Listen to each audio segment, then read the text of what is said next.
ప్రస్తుతం వైఎస్ఆర్ కాంగ్రెస్ పార్టీ కార్యాలయంలో గట్టు రామచంద్రరావు మీడియాతో మాట్లాడుతున్నారు. లైవ్ లో చూద్దాం. పిలుపునిస్తా ఉన్నది. ఆ రోజు జరిగే బంద్ లో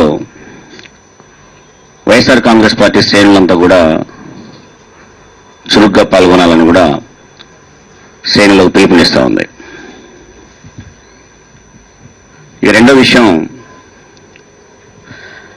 వైఎస్ఆర్ కాంగ్రెస్ పార్టీ అధ్యక్షుడు జగన్మోహన్ రెడ్డి గారిని అక్రమంగా కేసుల ద్వారా అక్రమంగా అరెస్ట్ చేసిన తీరు మీద రాష్ట్ర వ్యాప్తంగా ప్రజలు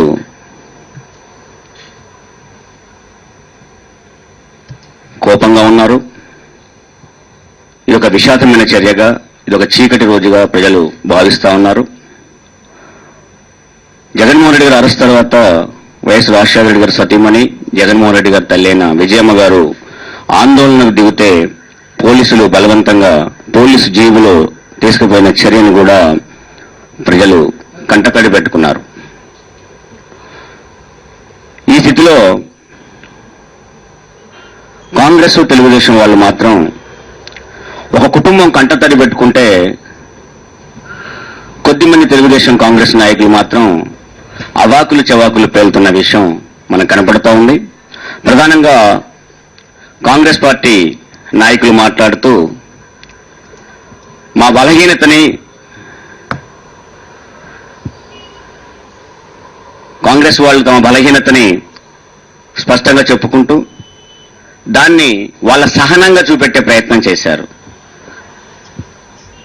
వాళ్ళ సెంట్రల్ అధికార ప్రతినిధి మాట్లాడుతూ మా సహనాన్ని బలహీనత అనుకోవద్దు, విజయమ్మ గారు కనుక ప్రచారంలోకి వెళితే మేము ధీటుగా ప్రచారం చేస్తాము అని చెప్పడం జరిగింది.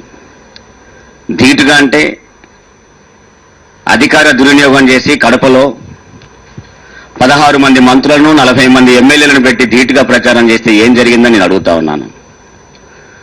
ఓటుకు 1000 రూపాయలు పంచి అధికారంలో ఉన్న పార్టీ అధికార దుర్వినియోగం చేసి వేలాది మంది కేడర్ మీద కేసులు పెట్టి, బ్యాండ్ ఓవర్ కేసులు పెట్టి కొవ్వూరులో ఏం ధీటుగా ప్రచారం చేయగలిగారని నేను అడుగుతా ఉన్నాను.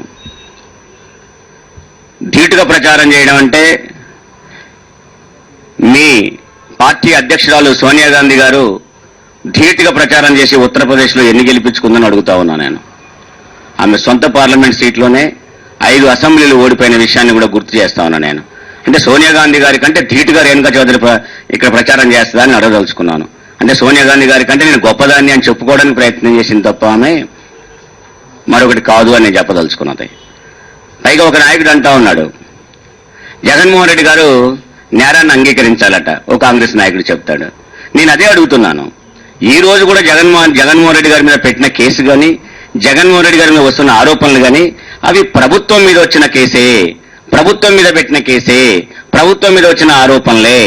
ప్రభుత్వం తన మీద ఆరోపణలే జగన్ మీద గారికి నెట్టే ప్రయత్నం చేస్తా ఉన్నది. కేసును మరొకసారి స్పష్టంగా చెప్తా ఉన్నాము. ప్రభుత్వంలో 26 జీవోలు వచ్చాయి. ఆ 26 జీవోల ద్వారా లబ్ధి పొందిన వాళ్ళు పెట్టుబడి మరో రూపంలో పెట్టారు అని. ముందు ప్రభుత్వం మీద వచ్చిన ఆరోపణలకి ప్రభుత్వం జవాబు చెప్పాలి. 26 జీవోలు అవి రద్దు చేశారా, అవి ఇంకా లైవ్ లో ఉన్నాయా, వాటి ప్రభుత్వ విధానంలో భాగమా, లేదు మీ మినిస్టర్లకు తెలియకుండా జీవోలు వచ్చాయా, ఇప్పుడు మినిస్టర్లు సంతకం పెట్టారా, మినిస్టర్లకు బదులు ఎవరైనా సంతకం పెట్టారా, ఈ విధంగా అది ప్రభుత్వం మీద వచ్చిన ఆరోపణలకు ప్రభుత్వం జవాబు చెప్పాల్సి ఉంది. ప్రభుత్వం కాంగ్రెస్ ప్రభుత్వము, ఆ కాంగ్రెస్ ప్రభుత్వంలో నాయకులు ఇలా మాట్లాడుతా ఉన్నారు. ఒక పక్క పిసిసి ప్రెసిడెంట్, మరో పక్క